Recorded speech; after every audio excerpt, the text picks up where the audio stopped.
ಇನ್ನೊಂದು ಕಡೆ ಸಿದ್ದರಾಮಯ್ಯ ಸರ್ಕಾರ ಈ ಒಂದು ವಿಚಾರ ಇಟ್ಕೊಂಡು ಪಿತೂರಿ ಮಾಡ್ತಾ ಇದೆ. ಇಲ್ಲಿ ನಾವು ಸಾವಿಗೆ ಯಾವ ಕಾರಣಕ್ಕೂ ಹೆದರಲ್ಲ, ನಾವು ಜೈಲಿಗೆ ಹೋಗೋಕ್ಕೂ ಹೆದರಲ್ಲ, ಸಾವಿಗೂ ಹೆದರಲ್ಲ. ನಾವು ದತ್ತಪೀಠ ಪ್ರಕರಣದ ಕೋರ್ಟ್ನ ಸಮನ್ಸ್ ವಿಚಾರಕ್ಕೆ ಸಿ.ಟಿ. ರವಿ ವಾಗ್ದಾಳಿ ಮಾಡ್ತಾ ಇದೆ. ಕೋರ್ಟ್ಗೆ ಬನ್ನಿ ವಿಚಾರಣೆ ಮಾಡಬೇಕು ಅಂತ. ಈ ಇಡೀ ಪ್ರಕರಣದಲ್ಲಿ ಯಾರನ್ನೂ ಅರೆಸ್ಟ್ ಮಾಡದಂತೆ ಕಾಣಿಸ್ತಾ ಇಲ್ಲ. ಯಾವ ರೀತಿಯಲ್ಲಿ ಹುಬ್ಬಳ್ಳಿಲಾಗಿದೆಯೋ ಆ ಥರ ಅರೆಸ್ಟ್ ಮಾಡದಂತೆ ಇಲ್ಲ. ಇದು ದತ್ತಪೀಠ ಪ್ರಕರಣ ಇದೆ. ಅಂದರೆ ಇಲ್ಲಿ ನಮ್ಮ ವರದಿಗಾರರು ಹೇಳ್ತಾ ಇದ್ರು, ರಾಜ್ಕುಮಾರ್ ಹೇಳ್ತಾ ಇದ್ರು, ಇಲ್ಲಿ ಈ ಪ್ರಕರಣವನ್ನು ತಟಸ್ಥವಾಗಿ ಇಟ್ಟಿತ್ತು ಅಷ್ಟೇ. ಬಿಜೆಪಿ ಸರ್ಕಾರ ಪ್ರಕರಣನ ಕ್ಲೋಸ್ ಮಾಡಿರಲಿಲ್ಲ, ಅಂದರೆ ಅದ್ರ ಬಗ್ಗೆ ತಂಟೆಗೆ ಹೋಗಿರಲಿಲ್ಲ ಅಷ್ಟೇ. ಎಲ್ಲಿಯೂ ಕೂಡ ಕೇಸನ್ನು ಹಿಂದಿನ ಸರ್ಕಾರ ಇದ್ದ ಕಾಲದಲ್ಲೂ ಕೂಡ ಕ್ಲೋಸ್ ಮಾಡಿರಲಿಲ್ಲ. ಆದರೆ ಈಗ ದತ್ತಪೀಠ ಪ್ರಕರಣದ ವಿಚಾರಣೆ ಇದೆ. ನೀವು 8ನೇ ತಾರೀಕು ಜನವರಿ 2024ಕ್ಕೆ ನೀವು ಹಾಜರಾಗಿ ಅಂತ ವಿಚಾರ ಬಂತಲ್ಲ. ಇದೇ ದತ್ತಪೀಠ ಪ್ರಕರಣದ ಸಮನ್ಸ್ ವಿಚಾರಕ್ಕೆ ಸಂಬಂಧಪಟ್ಟಂತೆ ಸಿ.ಟಿ. ರವಿ ಈಗ ವಾಗ್ದಾಳಿ ಮಾಡಿದ್ದಾರೆ. ಹಿಂದೂಗಳ ಭಾವನೆಗೆ ಧಕ್ಕೆ ತರುವಂಥ ವಿಚಾರವನ್ನು ಇವರು ಮಾಡ್ತಾ ಇದ್ದಾರೆ. ಸಿದ್ದರಾಮಯ್ಯ ಅವರು ಸ್ಪಂದಿಸ್ತಾ ಇಲ್ಲ ಈ ಕೇಸಲ್ಲಿ. ಅವರೊಂಥರ ಪೂರ್ತಿ ವಿರೋಧವಾಗಿದ್ದಾರೆ. ದತ್ತಪೀಠ ಒಂದಕ್ಕೆ ಸಂಬಂಧಪಟ್ಟಂತೆ ಅಲ್ಲರಪ್ಪ, ಇದು ಬರೀ ದತ್ತಪೀಠಕ್ಕೆ ಸಂಬಂಧಪಟ್ಟಂಥ ವಿಚಾರ ಅಲ್ವೇ ಅಲ್ಲ. ಈ ವಿಚಾರ ಇಲ್ಲಿ ಬೇರೆಯೇ ಇದೆ. ದತ್ತಪೀಠ ಅಲ್ಲ ಇದು ಹೇಗಾಗುತ್ತೆ? ಹಿಂದೂಗಳ ಭಾವನೆಗೆ ಸ್ಪಂದಿಸ್ತಕ್ಕಂಥ ಕೆಲಸವನ್ನು ಸಿದ್ದರಾಮಯ್ಯನವರು ಇಲ್ಲಿ ಮಾಡ್ತಾ ಇಲ್ಲ ಅಂತೇಳಿ ಒಂದು ಕಡೆ ಸಿ.ಟಿ. ರವಿ ಹೇಳಿದ್ದಾರೆ. ಪೂಜಾರಿ ಪ್ರಕರಣ ರಿಓಪನ್ ಬೆನ್ನಲ್ಲೇ ಈಗ ಚಿಕ್ಕಮಗಳೂರಿನಲ್ಲಿ ಕೆಲ ಹಿಂದೂ ಸಂಘಟನೆ ಕಾರ್ಯಕರ್ತರ ಕೇಸ್ ಕೂಡ ಈಗ ರಿಓಪನ್ ಆಗ್ತಾ ಇರುವಂಥದ್ದು. 2017ರಲ್ಲಿ ದತ್ತಪೀಠದಲ್ಲಿ ನಡೆದಿರುವಂತಹ ಪ್ರಕರಣ ಈಗ ಮತ್ತೆ ರಿಓಪನ್ ಆಗ್ತಾ ಇರುವಂಥದ್ದು. 2021ರಲ್ಲಿ ಏನು BJP ಸರ್ಕಾರ ಇದ್ದಂಥ ಸಮಯದಲ್ಲಿ ಆಗಿನ ಗೃಹ ಮಂತ್ರಿ ಆರಗ ಜ್ಞಾನೇಂದ್ರ ಅವರು ಈ ಕೇಸ್ನೆಲ್ಲ ವಾಪಸ್ ಪಡೆಯುವ ಕೆಲಸವನ್ನು ಮಾಡಿದರು. ಆದರೆ ಈಗ ಕಾಂಗ್ರೆಸ್ ಸರ್ಕಾರ ಸೇಡಿನ ರಾಜಕಾರಣ ಮಾಡ್ತಾ ಇದೆಯಾ ಎಂಬ ಅನುಮಾನ ಕಾಡ್ತಾ ಇರುವಂಥದ್ದು. ಈಗ ಇದ್ರ ಬಗ್ಗೆ ಮಾತನಾಡೋದಕ್ಕಂತ ಮಾಜಿ ಸಚಿವರಾಗಿರುವಂಥ ಸಿ.ಟಿ. ರವಿ ಅವರು ನಮ್ಮ ಜೊತೆ ಇದ್ದಾರೆ. ಸರ್, ಈಗ ಮತ್ತೆ ದತ್ತಪೀಠ ಕೇಸ್ ಸಂಬಂಧಪಟ್ಟಂಗೆ ಕೇಸ್ಗಳು ರಿಓಪನ್ ಆಗ್ತಾ ಇದೆ, ಸಮನ್ಸ್ ಜಾರಿ ಮಾಡಿರೋದು. ಅಲ್ಲ, ಬರೀ ದತ್ತಪೀಠದ್ದು ಅಂತ ಅಂದ್ಕೊಂಬೇಡಿ.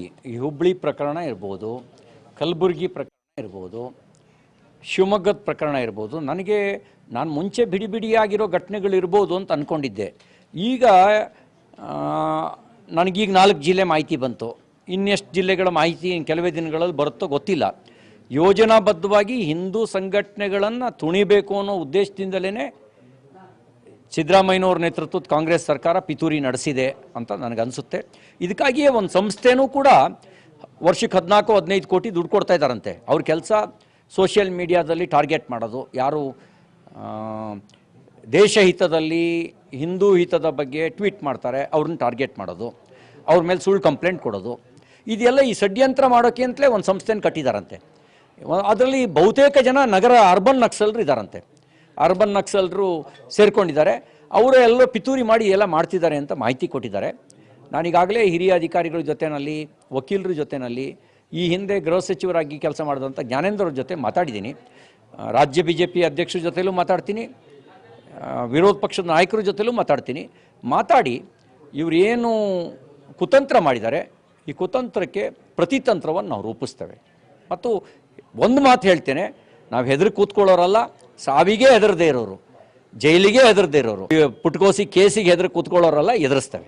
ಸರ್, ಈಗ ಹುಬ್ಬಳ್ಳಿ ಆಯಿತು, ಈಗ ಚಿಕ್ಕಮಗಳೂರು, ಈ ಮೂಲಕ ಏನಾದ್ರು ಸೇಡಿನ ರಾಜಕಾರಣ ಏನಾದ್ರು ಕಾಂಗ್ರೆಸ್ ಮಾಡ್ತಾ ಇದೆಯಾ ಅಂತ? ಕಾಂಗ್ರೆಸ್ಸು ನೋಡಿ, ಹಿಂದೂಗಳನ್ನು ಜಾತಿವಾರು ಒಡೆಯೋದು, ಹಿಂದೂ ಸಂಘಟನೆಗಳನ್ನು ದುರ್ಬಲಗೊಳಿಸೋದು, ಮತಾಂಧತೆಗೆ ಪ್ರೋತ್ಸಾಹ ಕೊಡೋದು, SDPI PFIನಂಥ ಮತಾಂಧ ಸಂಘಟನೆಗಳಿಗೆ ಪ್ರೋತ್ಸಾಹ ಕೊಡೋದು ಕಾಂಗ್ರೆಸ್ನವ್ರ ನೀತಿ.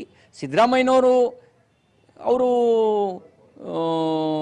ಹಿಂದೂ ಭಾವನೆಗೆ ಯಾವತ್ತು ಸ್ಪಂದಿಸಿದ್ದಾರೆ? ಯಾವತ್ತೂ ಅವ್ರು ಹಿಂದೂ ವಿರೋಧಿ ನೀತಿಯೇ. ಒಟ್ಟಾರೆಯಾಗಿ ಇದು ಖಂಡಿತವಾಗ್ಲೂ ಒಪ್ಪದಂಥ ವಿಷಯ. ನಾವು ಗುಂಡಿಗೆ ಎದುರಲಿಲ್ಲ, ಇಂಥ ಇದು ಪ್ರಕರಣಗಳಿಗೆ ನಾವು ಎದುರುತ್ತೀವ ಎಂಬ ಮಾತುಗಳನ್ನು ಮಾಜಿ ಸಚಿವ ಸಿ.ಟಿ. ರವಿ ಅವರು ಹೇಳ್ತಾ ಇರುವಂಥದ್ದು. ಕ್ಯಾಮ್ರಾ ಪರ್ಸನ್ ಚಂದ್ರು ಜೊತೆ ರಾಜ್ಕುಮಾರ್, TV5 ಚಿಕ್ಕಮಗಳೂರು. ಇದೇ ವಿಚಾರಕ್ಕೆ ಸಂಬಂಧಪಟ್ಟಂತೆ ಅಡ್ವೊಕೇಟ್ ಒಬ್ಬರನ್ನ ನಮ್ಮ ಪ್ರತಿನಿಧಿ ರಾಜ್ಕುಮಾರ್ ಮಾತಾಡಿಸ್ತಾರೆ. ಏನು ಹೇಳ್ತಾರೆ ಅಡ್ವೊಕೇಟ್ ಅಂತ ಹೇಳಿದ್ರೆ, ನೋಡಿ, ಚಿಕ್ಕಮಗಳೂರಿನ ದತ್ತಪೀಠ ಹೋರಾಟಗಾರರ ಮೇಲೆ ಈಗ ಸಮನ್ಸ್ ಜಾರಿಯಾಗಿದೆ. ಹಿಂದೂ ಪರ ಸಂಘಟನೆ ಕಾರ್ಯಕರ್ತರ ವಿಚಾರದಲ್ಲಿ ಆ ಕಾರ್ಯಕರ್ತರ ಪರವಾಗಿ ಕೆಲಸ ಮಾಡ್ತಿರ್ತಕ್ಕಂತಹ ವಕೀಲರ ಪ್ರತಿಕ್ರಿಯೆ ಇದು. ಏನಂತ ಹೇಳಿದ್ರೆ, ಡಿಸೆಂಬರ್ 3, 2017ನೇ ತಾರೀಕು ಏನಾಗಿತ್ತು ಅಂದರೆ, ದತ್ತಪೀಠದ ನಿಷೇಧಿತ ಪ್ರದೇಶದಲ್ಲಿ ಈ ಘಟನೆ ನಡೆದಿತ್ತು. ಗೋರಿ ಒಡೆದು ಹಾಕಿದ್ರು ಅಂತ ಆರೋಪದ ಪ್ರಕರಣ ಇದು.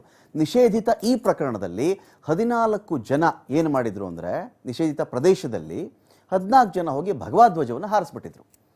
ಈ ಭಗವಧ್ವಜವನ್ನು ಹಾರಿಸಿದ್ರಲ್ಲ, ಸೊ 2017ರಲ್ಲಿ 14 ಜನ ಇದೇ ಒಂದು ವಿಚಾರಕ್ಕೆ ಸಂಬಂಧಪಟ್ಟಂತೆ ಬೇಲ್ ಕೂಡ ತೆಗೆದುಕೊಂಡಿದ್ದಾರೆ.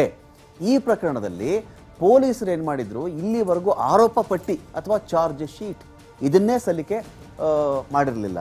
ಸರ್ಕಾರ ಬದಲಾದ ಬಳಿಕ ಏನಾಯಿತು ಅಂದರೆ ಚಾರ್ಜ್ ಶೀಟ್ ಸಲ್ಲಿಕೆ ಆಯ್ತಿಲ್ಲಿ. 7 ವರ್ಷ ನೋಡಿ, ಯಾವುದೇ ಕೇಸಲ್ಲಿ 7 ವರ್ಷಗಳ ಕಾಲ ಒಂದು ಚಾರ್ಜ್ ಶೀಟ್ ಸಲ್ಲಿಕೆ ಮಾಡದೇ ಇದ್ರೆ ಕೇಸೇ ಬಿದ್ದು ಹೋಗ್ಬಿಡುತ್ತೆ, ಕೇಸೇ ಇರಲ್ಲ ಅಂತ ಅಲ್ವಾ. ಹಿಂದೂ ಪರ ಸಂಘಟನೆ ಕಾರ್ಯಕರ್ತರ ಪರವಾಗಿ ಕೆಲಸ ಮಾಡ್ತಿರ್ತಕ್ಕಂಥ ವಕೀಲ ಸುಧಾಕರ್ ಅವರ ಪ್ರತಿಕ್ರಿಯೆ ಇದು. ಕರಸೇವಕ ಶ್ರೀಕಾಂತ್ ಪೂಜಾರಿ ಪ್ರಕರಣ ರಿಓಪನ್ ಬೆನ್ನಲ್ಲೇ ಈಗ ಚಿಕ್ಕಮಗಳೂರಿನಲ್ಲಿ ಕೆಲ ಹಿಂದೂ ಕಾರ್ಯಕರ್ತರ ದತ್ತಪೀಠ ಏನು ಪ್ರಕರಣಕ್ಕೆ ಸಂಬಂಧಪಟ್ಟಂತೆ 14 ಜನ ಹಿಂದೂ ಕಾರ್ಯಕರ್ತರ ಪ್ರಕರಣ ಈಗ ರಿಓಪನ್ ಆಗ್ತಾ ಇರುವಂಥದ್ದು. ಈ ಸಮಯದಲ್ಲಿ ಈ ಪ್ರಕರಣ ಬಗ್ಗೆ ವಾದ ಮಾಡಿದಂತಹ ಹಿರಿಯ ವಕೀಲರಾದಂತಹ ಸುಧಾಕರ್ ಅವರು ನಮ್ಮ ಜೊತೆ ಇದ್ದಾರೆ. ಈ ಪ್ರಕರಣದ ಹಿನ್ನೆಲೆ ಏನು, ಈ ಪ್ರಕರಣ ಯಾವಾಗಾಗಿತ್ತು, ಈ ಪ್ರಕರಣ ಈಗ ಯಾವ ಹಂತದಲ್ಲಿದೆ ಎಂಬುದನ್ನು ಅವರ ಹತ್ರನೇ ಕೇಳೋಣ. ಸರ್, ಈಗಾಗಲೇ ಹಿಂದೂ ಕಾರ್ಯಕರ್ತರ ಒಟ್ಟು 14 ಜನರ ಪ್ರಕರಣ ಈಗ ಮತ್ತೆ ರಿಓಪನ್ ಆಗ್ತಾ ಇರುವಂಥದ್ದು ಸರ್, ಇದ್ರ ಹಿನ್ನೆಲೆ ಏನು ಸರ್? ಇದು 2017ನೇ ಇಸ್ವಿ ಡಿಸೆಂಬರ್ 3ನೇ ತಾರೀಕು ಚಿಕ್ಕಮಗಳೂರು ಇನಾಮ್ ದತ್ತಾತ್ರೇಯ ಪೀಠದಲ್ಲಿ ದತ್ತಾ ಜಯಂತಿ ಇದ್ದಂಥ ಸಂದರ್ಭದಲ್ಲಿ ನಿಷೇಧಿತ ಪ್ರದೇಶದಲ್ಲಿ ಭಗವಾನ್ ಧ್ವಜವನ್ನು ಹಾರಿಸಿರು ಅಂತೇಳಿ ತುಡುಕೂರು ಮಂಜು ಮತ್ತು ಇತರರ ವಿರುದ್ಧ ಒಟ್ಟು 14 ಜನಗಳ ವಿರುದ್ಧ ಪ್ರಕರಣವನ್ನು ದಾಖಲಿಸಿದ್ರು. ಆ ದಾಖಲಾದ ಸಂದರ್ಭದಲ್ಲಿ ನಾವು ಅವರಿಗೆ ಆರೋಪಿಗಳು ಏನಿದ್ರು 14 ಜನಕ್ಕೆ ನಾವು ಜಾಮೀನನ್ನು ಕೂಡ ಪಡ್ಕೊಂಡಿದ್ದೀವಿ. ನಂತರದಲ್ಲಿ ಪೊಲೀಸರು ಇದುವರೆಗೂ ಆ ಪ್ರಕರಣವನ್ನು ತನಿಖೆ ಮಾಡದೇ ಅದನ್ನು ಪ್ರಕರಣವನ್ನು ಹಾಗೆ ಪೆಂಡಿಂಗ್ ಇಟ್ಕೊಂಡಿದ್ರು. ಹಿಂದಿದ್ದಂಥ ಸರ್ಕಾರದಲ್ಲಿ ಎಲ್ಲ ಹಿಂದೂ ಸಂಘಟನೆ ಮೇಲೆ ದಾಖಲಾಗಿ ಏನಿದ್ದು ಅವುಗಳನ್ನೆಲ್ಲ ಹಿಂಪಡೆದಿತ್ತು ಸರ್ಕಾರ. ನಂತರದಲ್ಲಿ ಈ ಪ್ರಕರಣವನ್ನು ತನಿಖೆ ಮಾಡದೆ ಹಾಗೆ ಇಟ್ಕೊಂಡು ಈಗ 2023 ಡಿಸೆಂಬರ್ ತಿಂಗಳಲ್ಲಿ ಈ ಪ್ರಕರಣವನ್ನು ಏನು ಮತ್ತೆ ರಿಓಪನ್ ಮಾಡ್ಕೊಂಡು ಆ ಪ್ರಕರಣದ ತನಿಖೆ ಮಾಡಿ ಈಗ ಹಳೆಯದು ಯಾವುದೇ ಪ್ರಕರಣಗಳು ಅಂಥ ಘಟನೆ ಇಲ್ದಿದ್ರೂ ಕೂಡ ಅದನ್ನು ಸೃಷ್ಟಿ ಮಾಡಿ ಈಗ ಹೊಸದಾಗಿ ಒಂದು ಚಾರ್ಜ್ ಶೀಟನ್ನು ಆ ಪ್ರಕರಣಕ್ಕೆ ಸಂಬಂಧಪಟ್ಟಂಗೆ ಸಲ್ಲಿಸಿದ್ದಾರೆ ನ್ಯಾಯಾಲಯಕ್ಕೆ. ಸರ್, ಈ ಪ್ರಕರಣ ಸಂಪೂರ್ಣವಾಗಿ ಮುಚ್ಚುವಾಗಿತ್ತು 2021ರಲ್ಲೇ ಎಂಬ ಒಂದು ಮಾತು. ಈಗ ಏಕಾಏಕಿ ಒಟ್ಟು 14 ಜನರ ಮೇಲೆ ಈಗ ಪ್ರಕರಣ ಮತ್ತೆ ರಿಓಪನ್ ಆಗಿ ಸಮನ್ಸ್ ನೀಡ್ತಿರುವಂಥದ್ದು. ಜನವರಿ 8ನೇ ತಾರೀಕು ಖುದ್ದು ಎಲ್ಲರೂ ಕೋರ್ಟಿಗೆ ಹಾಜರಾಗಬೇಕು ಅಂತ ಹೇಳ್ತಾ ಇರುವಂಥದ್ದು. ಜನವರಿ 8ಕ್ಕೆ ಸಮನ್ಸ್ ಕೊಟ್ಟಿದ್ದಾರೆ. ಆದರೆ 2017ರಲ್ಲಿ ಪ್ರಕರಣ ದಾಖಲಾಗಿದ್ರು ಕೂಡ ಪೊಲೀಸರು ಇಷ್ಟು ದಿನ ಯಾಕೆ ತನಿಖೆ ಮಾಡಿರಲಿಲ್ಲ, ಅದನ್ನ ತನಿಖೆಯನ್ನು ಯಾಕೆ ಪೂರೈಸಿರಲಿಲ್ಲ. ಈಗ ಇತ್ತೀಚೆಗೆ ಡಿಸೆಂಬರ್ ತಿಂಗಳಿನಲ್ಲಿ ಈ ಪ್ರಕರಣವನ್ನು ತನಿಖೆ ಮಾಡಿ ಇದ್ದಕ್ಕಿದ್ದಂಗೆ ಒಂದೇ ತಿಂಗಳಿನಲ್ಲಿ ತನಿಖೆ ಮಾಡ್ತೀವಿ ಅಂತೇಳಿ ತನಿಖೆ ಮಾಡಿ ದೋಷಾರೋಪಣಾ ಪಟ್ಟಿಯನ್ನು ಸಲ್ಲಿಸಿದ್ದಾರೆ. ಇದು ಹಲವಾರು ಅನುಮಾನವನ್ನು ಹುಟ್ಟಿಸ್ತಾ ಇದೆ.